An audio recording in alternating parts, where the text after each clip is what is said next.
Salut apprenti, exemple d'une chorégraphie simple mais efficace.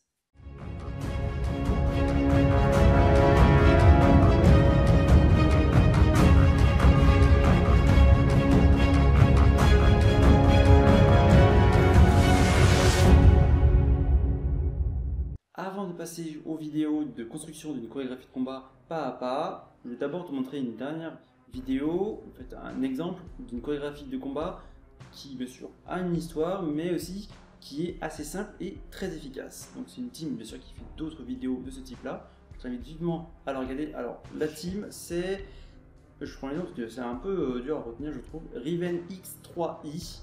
Donc je te mettrai bien sûr en bas le nom et dans la description et en fiche le lien vers la vidéo complète, parce que là je vais juste te montrer certains passages de la vidéo. Ce qui m'a vraiment intéressé dans cette vidéo pour te la montrer, c'est que bon, il y a une histoire, ok. C'est aussi pour te montrer qu'avec des costumes que tu pourrais dire de tous les jours, tu peux faire une chorégraphie sympa. Tu n'es pas obligé bien sûr de taper dans les costumes très chers, etc. hein. On peut faire avec tes habits de tous les jours des chorégraphies sympas. Aussi, à part quelques mouvements, la plupart des mouvements en fait sont relativement simples à exécuter. Soit bien sûr la qualité d'exécution est bien sûr est très bonne dans ce qu'ils font, mais je dirais que la plupart des mouvements en fait peuvent être réalisés par un très grand nombre de personnes. Parce que quand il y a des chorégraphies où ça saute dans tous les sens, ça fait des saltos, des vrilles, etc., c'est beaucoup plus dur à réaliser. Alors que là, pas du tout. Au niveau effets spéciaux également, c'est très sommaire. Et c'est justement ça qui est vraiment sympa, parce que c'est en grande partie du découpage et il y a quelques effets de lumière, quelques effets autres, mais tu vas voir, c'est vraiment très simple à réaliser, très simple à reproduire. Ce qui est vraiment très intéressant avec ce court-métrage, c'est qu'il s'inspire en fait d'un manga où, si on le prend tel quel, bah en fait ça aurait pu être très compliqué à mettre en place. Donc, le manga en question c'est My Hero Academia ou Boku no Hero Academia. Donc c'est un manga où dedans les gens ont pour la plupart des pouvoirs et également il y a des transformations physiques. Donc c'est ça en fait, on voit beaucoup de transformations physiques dans le manga, mais là tu peux en voir qu'il n'y en a aucune. Donc ça qui est vraiment intéressant, c'est qu'ils ont pris le même style, la façon de présenter. À un moment donné, il y a un passage entre deux scènes où ils montrent en fait c'est exactement la même chose que dans le manga que ça se passe. Donc, je t'invite bien sûr à regarder cette vidéo-là et éventuellement un épisode du manga pour que tu vois en fait que les ressemblances. Donc c'est vraiment, ils sont vraiment inspirés en fait de cet univers-là et pourtant ils ont fait une chorégraphie, je dirais simple en fait, une vidéo assez simple. Il n'y a pas eu un budget, je pense, énorme dans les costumes, le maquillage. J'insiste encore sur cette simplicité parce que comme tu peux le voir, il n'y a pas besoin de quelque chose de complexe, d'avoir beaucoup de compétences en informatique, en logiciels divers pour modifier tes images ou avoir des acteurs qui savent faire des choses extraordinaires ou des costumes chers, etc. Il n'y a pas besoin de cela pour avoir un court-métrage sympa avec une chorégraphie de combat. Donc, par exemple, quelques effets spéciaux qui sont vraiment très simples. Tu as ici un flash lumineux, tu as ici juste du montage, en fait c'est juste un fondu. Tu as ici une disparition. Là tu peux voir au niveau de sa main qu'il y a un effet.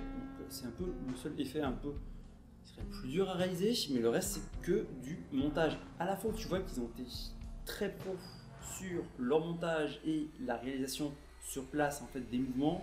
C'est avec ce personnage, tu vois en fait qu'il change d'arme dans son mouvement. Alors ça c'est vraiment excellent comme manière de faire parce qu'il n'y a pas de coupure, ça fait pas bizarre, juste avec la magie du montage.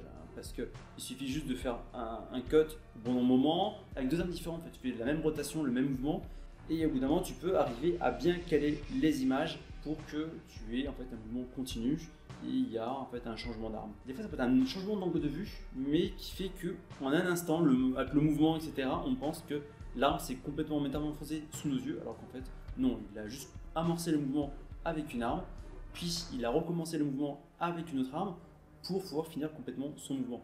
Même en général, il vaut mieux finir complètement son mouvement avec une arme et reprendre une autre arme pour refaire le même mouvement, puis après poursuivre bien sûr l'action.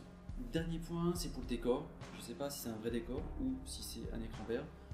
J'ai pas regardé dans le making of pour voir si c'était un vrai décor ou pas.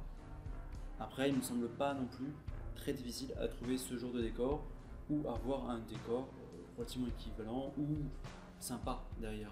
Tu peux tout à fait avoir des décors complètement naturels, t'es pas obligé de d'avoir un grand écran vert ou d'utiliser des logiciels de création de décors, etc. Voilà, fais simple au départ. Et quand tu auras fait beaucoup de vidéos de chorégraphie de combat, tu pourras également te lancer dans des effets spéciaux assez compliqués. Alors tu verras dans mes prochains tutos que je vais rester sur une chorégraphie quand même relativement simple. On va partir vraiment d'une chorégraphie très basique.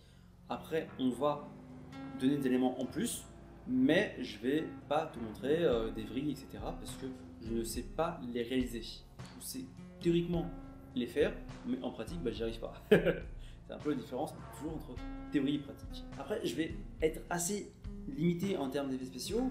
Pourquoi? Parce que il y a des personnes qui expliquent largement mieux que moi, qui maîtrisent bien mieux que moi tous les logiciels d'effets spéciaux. Et donc, du coup, je vais pas essayer de faire pareil qu'eux, ou essayer de faire mieux qu'eux, ça serait pas possible, puisque c'est vraiment des professionnels qui vont te montrer comment eux ils font et qui partagent ça sur YouTube. Donc, je t'invite vraiment à aller regarder des vidéos où ils expliquent comment utiliser ces logiciels d'effets spéciaux pour arriver au but souhaité. Bien sûr, faire quelques petites vidéos pour te montrer un peu des effets spéciaux assez sympas, mais en fait le but des tutos combat, c'est vraiment te montrer comment faire sans effets spéciaux en grande partie, parce qu'en grande partie le travail est fait par le jeu d'acteur, par les angles de caméra et également le montage. Bien sûr, après on peut rajouter des effets déjà avec le son et avec les effets spéciaux. Je ferai bien sûr d'autres vidéos pour expliquer pourquoi que le son est très important dans une chorégraphie de combat. Merci d'avoir regardé la vidéo jusqu'au bout. N'hésite pas à laisser un commentaire. Si tu as aimé la vidéo, mets un pouce bleu et partage la vidéo. Ça fait vraiment plaisir. Abonne-toi.